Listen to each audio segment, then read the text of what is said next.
The Scottish Government has said repeatedly that the UK Government must take swift action to mitigate the impact of pension tax policies that are wreaking havoc on staffing levels across the NHS. Just last month, Health Secretary Jeane Freeman wrote to then-Chancellor Sajid Javid urging him to act. "It is incumbent upon you to take the opportunity of the March budget to fully and finally remedy the situation and allow our NHS staff to get on with delivering care without fear of the consequences," she said. What she and the government have never said, though, is what they would like the Chancellor to do. While politicians like former East Renfrewshire MP Paul Masterton, a Conservative member who was a pensions lawyer before entering Parliament, called repeatedly for the tapered annual allowance to be scrapped, the Scottish Government has said only that a solution has to be found. One potential reason for the Scottish Government's reticence to name the most obvious solution to a problem that is entirely of Westminster's making is that scrapping the taper would work in First Minister Nicola Sturgeon's favour.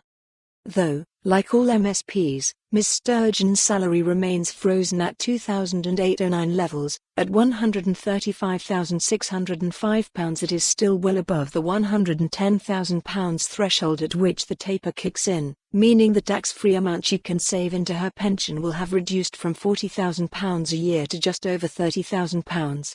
As the government contributes 20.2% of members' salary to the Scottish Parliamentary Pension Scheme and members contribute either 6% or 11%, when pensions growth is factored in, Ms Sturgeon's annual contributions will far exceed that limit.